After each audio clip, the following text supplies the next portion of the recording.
Hello and welcome to the Place to Place podcast. I'm Claire Dewhurst, the director of City Nation Place, which is the forum for place brands and place marketing.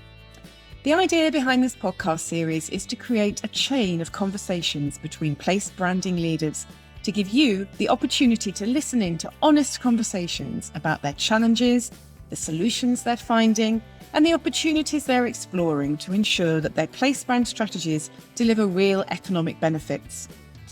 We're really thrilled that you've chosen to tune in, and I hope you enjoy the discussions. So welcome back, everyone. This is episode 13, and I'm delighted that we have with us again Clarisse Berggårdh, who is the Chief Executive Officer for Helsinki Partners. Welcome back, Clarisse. And Clarisse is asked to chat with Brad Dean. Brad is the Chief Executive of Discover Puerto Rico. So I'm looking forward to this conversation linking to quite different places. I'm looking forward to seeing where it takes us. Over to you, Clarisse. Yeah, thank you. Thank you so much. And hello, Brad. Nice to meet you. Delighted to join you. You might be wondering why we definitely wanted to talk to you in Puerto Rico from Helsinki, where we have about 60 centimeters of snow right now. Maybe it's because, I wanted you to give me some sunshine here in the middle of winter, but also because we were so curious about not only Puerto Rico, but also you as a person, your background and the things you have been doing. And also the fact that we feel that there's something in common, maybe, between Helsinki and Puerto Rico, maybe our relationships to nature and how we focus on nature. But, so those are kind of the themes or the reasons why we wanted to talk to you. My first question, have you ever been to the Nordics, to any of the northern countries of Europe? I have not. It is on the top of my bucket list, and especially knowing I have a heritage in my family in the Nordic, it's always been a destination that I aspire to go to. And you mentioned something really interesting because as much as we have different weather patterns, the closeness to nature, to bodies of water, and also the unique culture of our homelands, and also the friendliness of the people, both the Nordic regions and the Caribbean regions, known for that warm hospitality. So ironically, aside from weather patterns, we do have a lot in common. Yeah. Well, I want to start this chat by your background and in preparation about, what brought you to this industry and what then brought you to Puerto Rico. So I'm first curious about that. Yeah, like so many people in our industry, I never anticipated this would be my career. Actually started in the financial realm with a large US-based company, General Electric, in their manufacturing division. And my first stint really with them was here in Puerto Rico, even though I'd never lived in the Caribbean, really wasn't too familiar with it, and spent a few years learning the financial side of a large manufacturing corporation. I ended up following my mentor to work for a UK-based conglomerate, the Rank organization at that time, that had several holdings in the United States, both in the lodging sector and also they were just beginning to invest and expand at that time, a little known restaurant chain called the Hard Rock Cafe. And there were only a few of those worldwide. Of course, the first one was in London. Yeah. And it was kind of an intriguing opportunity. And I spent a couple of years working in their financial realm and then finally got the urge to actually get into the operation. I had never worked in a restaurant. It was kind of a unique opportunity.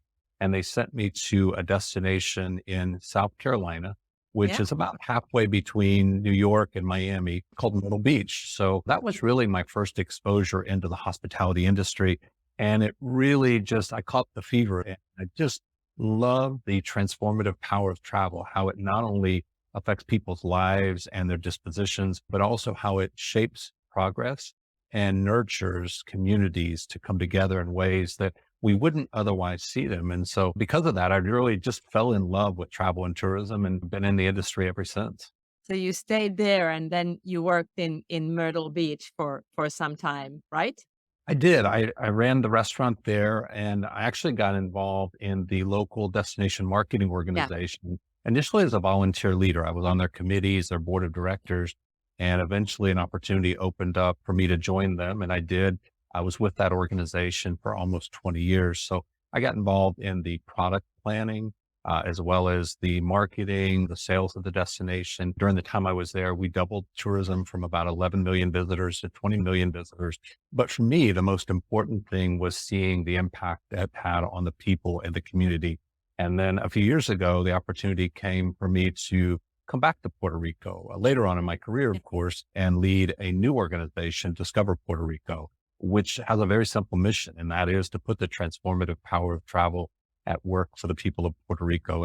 And you know this very well from your experience, that when you can broaden your reach and begin to attract visitors who are looking for a unique experience with an elevated strength and destination brand, it's amazing what you can accomplish through this industry. So for me, it's been a great run. I've been very, very fortunate to work in multiple destinations and really, really proud of what we've been able to accomplish here in Puerto Rico through the transformative power of travel.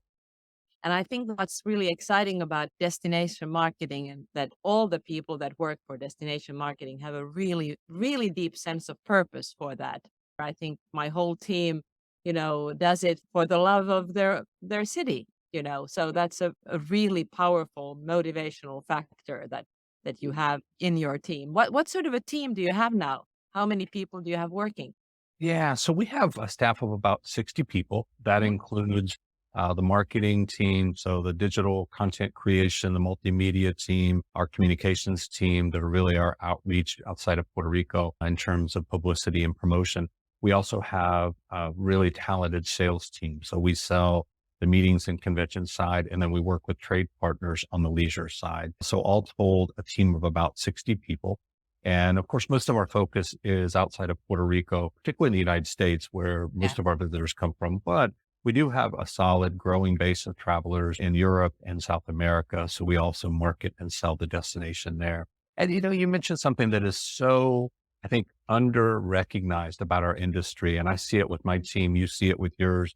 And I'm sure we both see it amongst some of our peers who are operating at high levels, is that the people who work for destination marketers have a sense of pride and responsibility because we're, building and nurturing and protecting the brand of the communities and the countries we live in. And that's a real honor and privilege, but also an awesome responsibility. And I think it's a calling really more so than a career for most of us. Yeah, that's very true. And that's why, it's always interesting. Like if you're working in some, manufacturing business or marketing, consumer goods, you see all your competitors as some sort of enemies. But in this industry, we learn from each other and we work much more together. And I think that's a really nice kind of spirit and atmosphere of this industry as well. Absolutely is. Yeah. So what is the situation now in Puerto Rico post-COVID and what sort of a crisis was COVID for you guys? Yeah, Puerto Rico has fared really, really well over the past couple of years. Like so many destinations, we were definitely impacted by the COVID pandemic. We took it very seriously here. So our local government officials, our health department were very, very proactive, put in a lot of stringent controls at the time. And this as a travel promoter, it's just not in our DNA to not promote and invite people to come. But there was a point in time where we just had to say, this is not the time to visit. It really challenged all of us, I think, in that respect. But, when it comes to travel and tourism, you've certainly got to be aligned with the local community. And that was one thing that we had to do from the outset.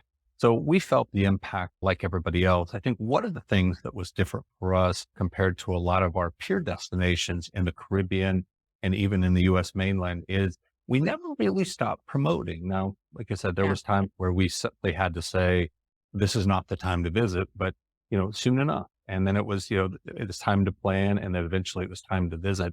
And thankfully, when we were able to welcome visitors back, we were able to show substantial growth, even over pre-pandemic levels. So 2020 was not a good year by any stretch of the imagination, but interestingly enough, 2021 ended up being our all-time record year. And 2022 is outdoing 2021. What we learned is by being prepared, never really stop promoting, but always being very responsive to the time, to the trends, and to the needs of the consumers, we were able to position Puerto Rico to come back strong. And thankfully, 2021 and now 22, more visitors, more spending, and maybe the most important number of all, we've reached record levels of employment in leisure and hospitality. And so we're very encouraged by those numbers. Do you think it was a differentiating factor for you, the fact that you were so responsible with COVID? Do you think that added a new element to your brand? It certainly did. I think it challenged us to rethink how we were approaching the brand.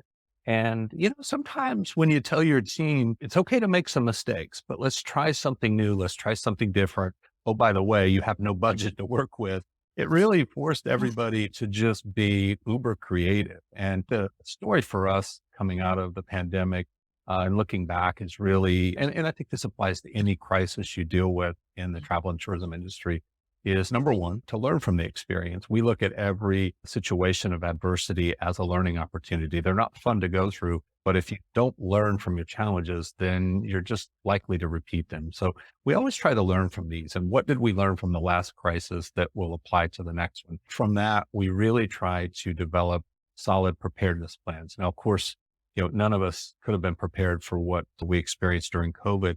But several years before that, Puerto Yeah. Rico had experienced a Zika virus, not nearly what we saw with Yeah. COVID, Yeah. but we had a little bit of, A little bit of practice. a little bit of practice to prepare for it. And our Yeah. partners at the Ketchum Agency helped us develop a very robust preparedness plan, which helped immensely. And then I think the other thing that we've done each time we've come through a crisis is we really encourage our team and emphasize that every member of your team has a role during recovery.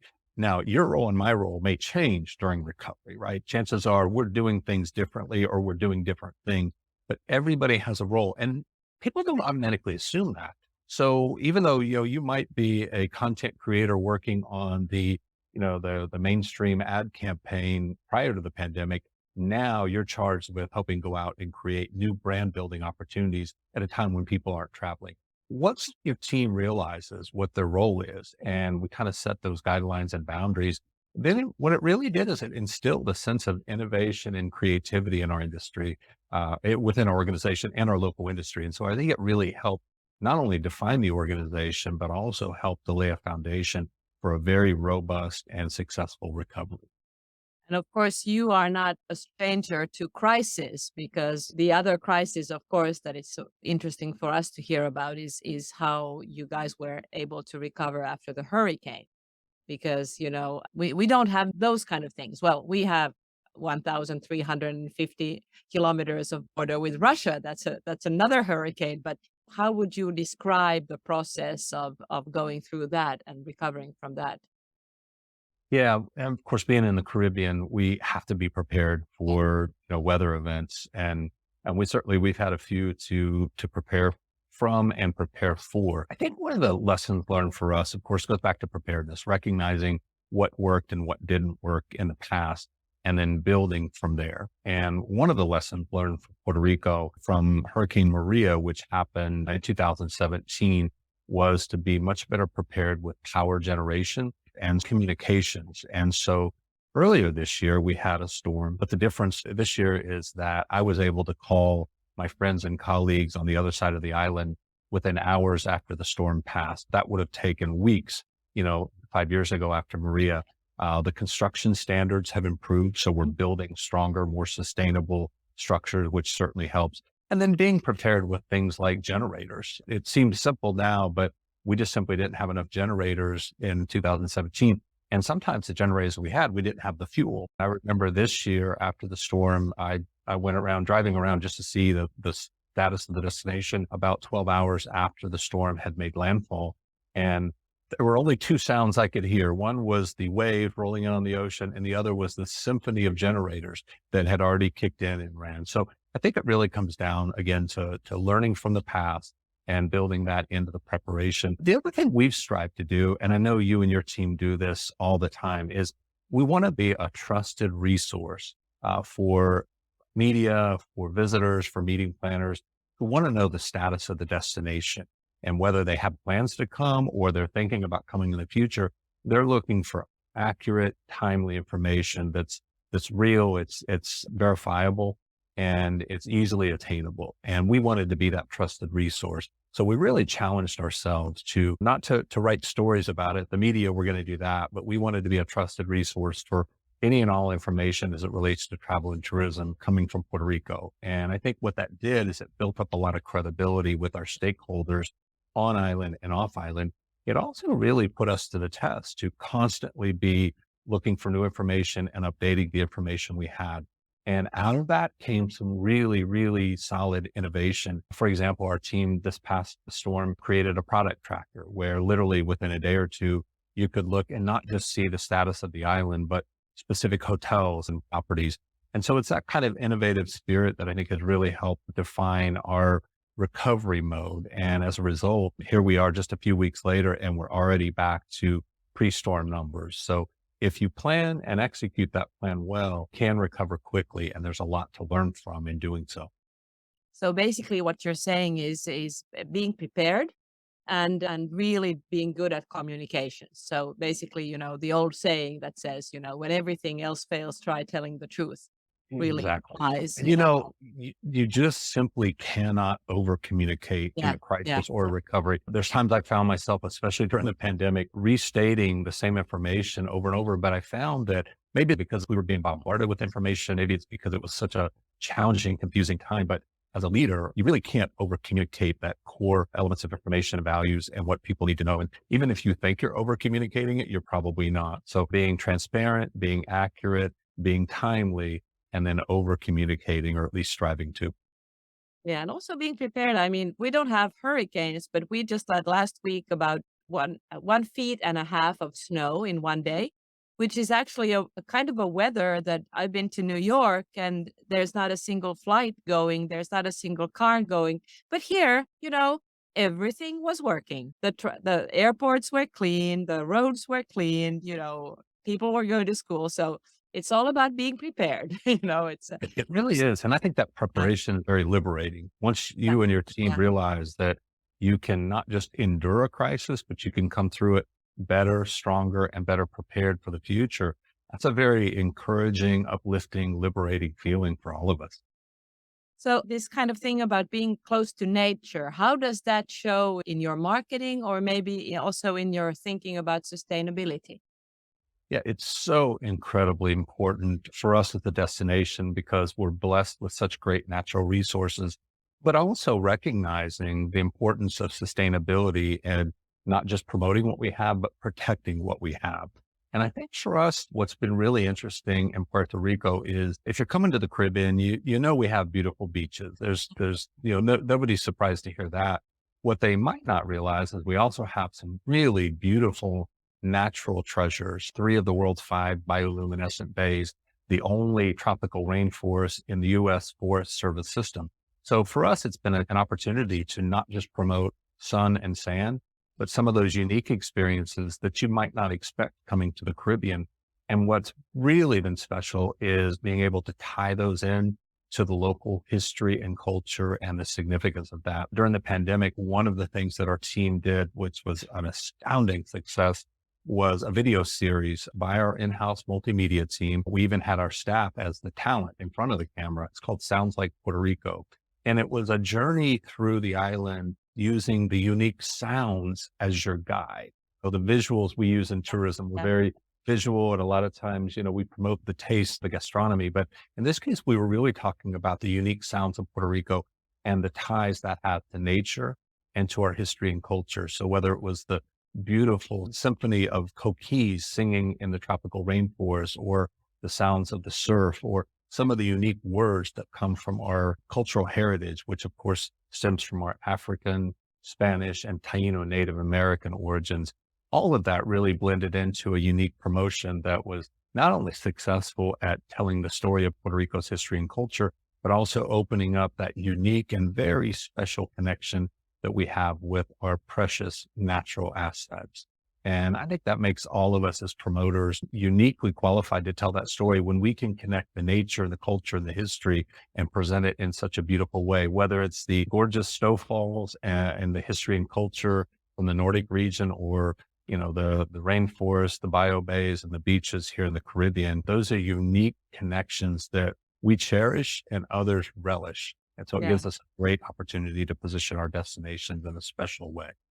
And we also see that there's a new generation coming up who is very, very interested in these issues. And they might not have been discussed so much in the last 10 years, but now everything that has to do with sustainability is really a growing concern and something that travelers are interested in. They certainly are. And as much as, sometimes we talk about the younger generations and the challenges they Yeah. bring, I think the younger generation is really reminding all of us that we have a responsibility to protect these natural assets, but also we're finding a lot of success in targeting travelers who are really committed to regenerative travel. They want to leave a destination better than they found it. And for us, that sustainability theme extends beyond Mother Nature and also into the cultural assets of the destination, really protecting those special historical and cultural assets that help make our destinations so unique. And I think we have to be thankful to the younger generation because they're certainly establishing that as not just an expectation or a norm, but something we should all be committed to in our core values as organizations and as leaders. And so it might be challenging some of us to think and act differently, but certainly in a very positive, productive way. I think we who have been working for a longer time and weren't introduced to these issues in our junior years, we definitely have lots to learn from, and also about the social aspects, which is very, very important to all of us. Yeah. Well, these were my questions. And Brad, definitely welcome to the Nordics. And whenever you get to do this from your bucket list, let us know and we will organize something fun for I you look in forward to Helsinki. that. I look forward and meeting you in person. Yeah, absolutely. Yeah. Thank you. Thank you very much, Clarisse. They were great questions. And thank you, Brad, for giving us your time today. I'm sure that everybody listening will have taken away many ideas for their own strategic planning and implementation of their place brand and marketing strategy. I look forward to welcoming you back for episode 14, Brad, and we look forward to setting that conversation up. But for now, thank you everybody for listening, and we'll see you on the next episode of the Place to Place podcast.